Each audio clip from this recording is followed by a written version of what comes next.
नमस्कार। आकाशवाणी जयपुर अजमेर से प्रस्तुत हैं प्रादेशिक समाचार।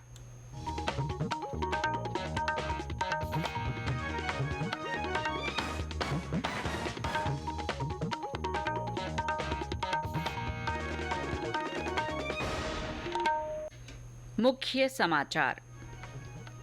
राज्य में विधानसभा चुनाव के लिए दाखिल किए गए नामांकन पत्रों की वापसी की समय सीमा समाप्त। अब तक 500 नामांकन वापस लिए जाने की सूचना। प्रदेश में चुनाव प्रचार के तहत प्रधानमंत्री नरेंद्र मोदी की उदयपुर में चुनावी सभा। मुख्यमंत्री अशोक गहलोत ने भी चुनावी रैलियां की। राज्य में मतदाता जागरूकता के लिए 16 नवंबर से सतरंगी सप्ताह मनाया जाएगा। और प्रदेश में धनतेरस के साथ कल से दीपोत्सव शुरू होगा।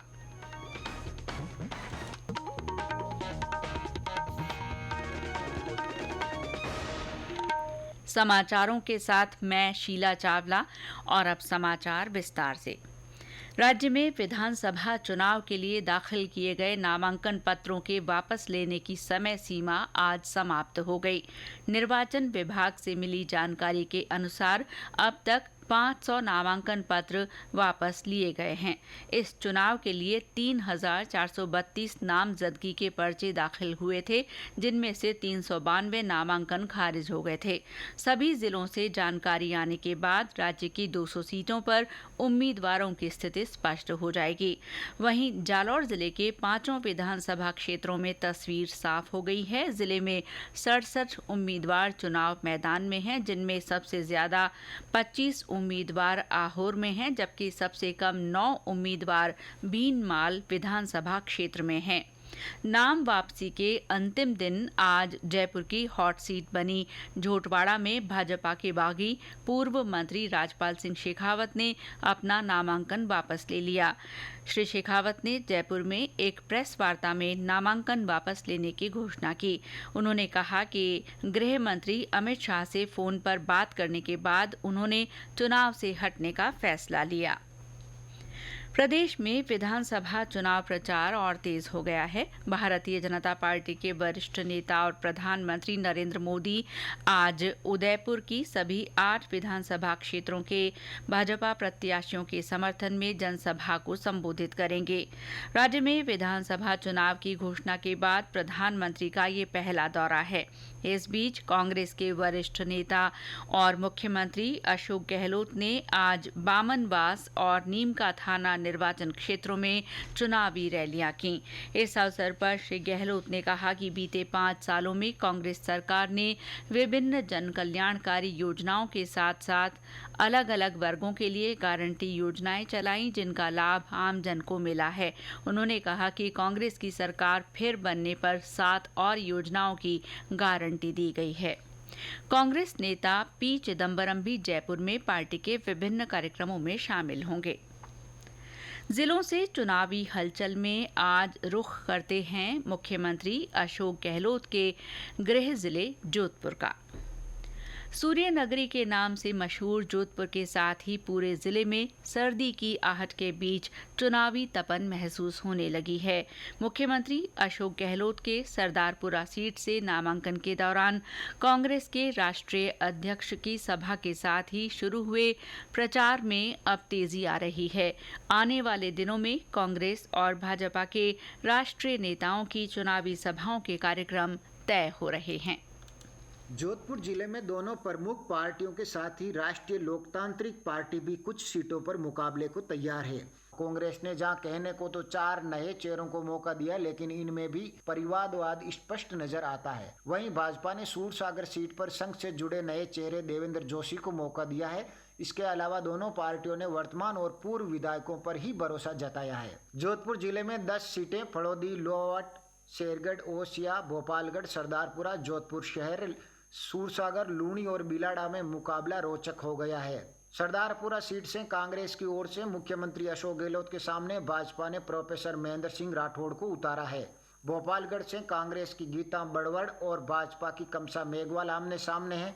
लूणी में कांग्रेस के महेंद्र बिश्नोई और भाजपा के जोगाराम पटेल, फड़ौदी से कांग्रेस के प्रकाश छंगानी और भाजपा के पब्बाराम बिश्नोई, ओसिया में कांग्रेस की दिव्या मदेरना और भाजपा के बेराराम सियोल, लोहवट से कांग्रेस के कृष्णाराम बिश्नोई और भाजपा के गजेंद्र सिंह खींवसर, बिलाड़ा से कांग्रेस की तरफ से मोहनलाल कटारिया और भाजपा से अर्जुन लाल गर्ग, शेरगढ़ से कांग्रेस की मीना कंवर और भाजपा के बाबू सिंह राठौड़ तथा सूरसागर से कांग्रेस के शहजाद खान और भाजपा के देवेंद्र जोशी आमने सामने है। जिले में कांग्रेस जहां मैदान में अपने विकास कार्यों और सरकारी योजनाओं का दम भर रही है, वहीं भाजपा महिला अपराध, पेपर लीक और बेरोजगारी को लेकर कांग्रेस को घेरते हुए रणनीति बना रही है। जोधपुर जिले में 27,35,000 से ज्यादा मतदाता हैं। रामेश्वर बेड़ा, आकाशवाणी समाचार, जोधपुर।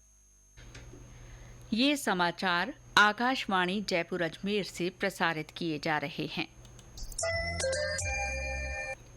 राज्य में 100% मतदान और मतदाता जागरूकता के लिए 16 नवंबर से सतरंगी सप्ताह आयोजित किया जाएगा।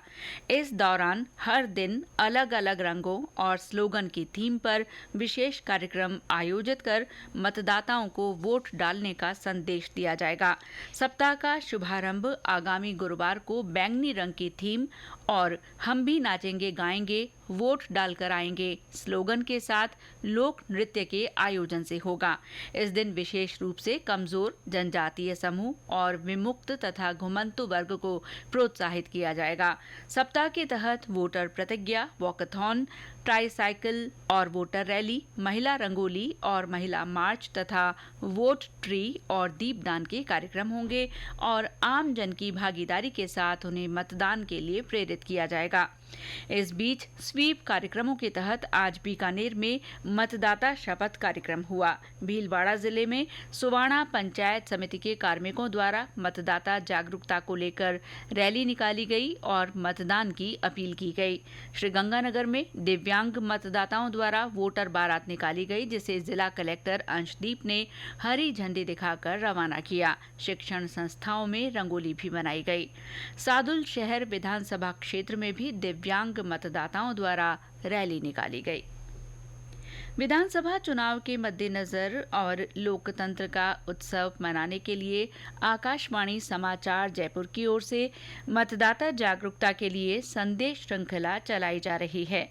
इसमें श्रोता अपना संदेश भेजकर आम जन को वोट डालने के लिए प्रोत्साहित कर सकते हैं। आज का संदेश सीकर जिले की श्रोता ने भेजा है। मैं अभिरुचि चौधरी, जिला सीकर रिंगस की रहने वाली हूँ। मतदान एक त्योहार है जो कि 25 नवंबर को है। हमारे मत की बड़ी कीमत होती है। हमें सोच समझकर लोकतंत्र के विकास के लिए अपना वोट जरूर देना चाहिए। हमारे अन्य श्रोता भी अपने संदेश रिकॉर्ड कर या टाइप कर हमारे व्हाट्सएप नंबर 9414052368 पर भेज सकते हैं। डूंगरपुर जिले में 80 साल से अधिक मतदाताओं और दिव्यांग मतदाताओं की संख्या 1860 है। 80 साल से अधिक आयु के 705 मतदाताओं ने घर से मतदान देने का विकल्प चुना है। वहीं 114 दिव्यांग जनों को भी घर से ही मतदान की सुविधा उपलब्ध करवाई जाएगी। प्रदेश में दीपोत्सव की गहमागहमी बनी हुई है। दीपोत्सव कल धनतेरस मनाए जाने के साथ शुरू होगा। इस दिन लोग विशेष रूप से सोने चांदी के सिक्के और आभूषणों की खरीदारी करते हैं। दीपोत्सव के लिए राजधानी जयपुर सहित प्रदेश भर में घरों और बाजारों में रंग बिरंगी रोशनी से सजावट की गई है। शनिवार को छोटी दीपावली मनाई जाएगी। रविवार को शुभ मुहूर्त में धन की देवी लक्ष्मी की पूजा अर्चना के साथ दीपावली धूमधाम से मनाई जाएगी। अगले दिन अन्नकूट और गोवर्धन पूजा का आयोजन होगा। इस बार भाई दूज दीपोत्सव में छठे दिन मनाया जाएगा। कल आयुर्वेद दिवस मनाया जाएगा। इस अवसर पर मुख्य कार्यक्रम हरियाणा के पंचकुला में आयोजित किया जाएगा। आकाशवाणी समाचार के साथ एक विशेष साक्षात्कार में आयुष मंत्रालय के सचिव राजेश कोटेचा ने बताया कि 8वें आयुर्वेद दिवस का विषय स्वास्थ्य के लिए आयुर्वेद है। जयपुर में राज्य स्तरीय आयुर्वेद दिवस कार्यक्रम कल हरीश चंद्र माथुर राजस्थान राज्य लोक प्रशासन संस्थान में आयोजित किया जाएगा। आयुर्वेद दिवस से पहले प्रदेश भर में जागरूकता कार्यक्रम हुए। इन कार्यक्रमों के माध्यम से आम जन को आयुर्वेद अपनाने का संदेश दिया गया। जयपुर में आज राजभवन में उत्तराखंड दिवस मनाया गया। राज्यपाल कलराज मिश्र ने इस दौरान उत्तराखंड के लोगों से संवाद कर उन्हें उत्तराखंड स्थापना दिवस की शुभकामनाएं दी। श्री मिश्र ने कहा कि उत्तराखंड सांस्कृतिक दृष्टि से सर्वाधिक संपन्न राज्य है। राज्यपाल ने उत्तराखंड के गांवों, विभिन्न खंडों से जुड़े अपने अनुभव भी साझा किए। इस अवसर पर उत्तराखंड के सांस्कृतिक दल की ओर से उत्तराखंड वंदना से जुड़ा मधुर गीत और लोक नृत्य भी प्रस्तुत किया गया। और अब मौसम। प्रदेश के उत्तर पश्चिमी हिस्सों में एक नए परिसंचरण तंत्र के असर से आज हल्की बारिश होने की संभावना है। मौसम विभाग ने कहा है कि इस दौरान जैसलमेर, जोधपुर, बीकानेर, श्रीगंगानगर, हनुमानगढ़, चूरू और आसपास के जिलों में कहीं-कहीं बादल गरजने और हल्की बरसात के आसार हैं। शेखावाटी क्षेत्र में भी आज आंशिक बादल छाए रहने और कहीं-कहीं हल्की बूंदाबांदी की संभावना है। इस बीच बूंदी में आज बूंदाबांदी हुई है।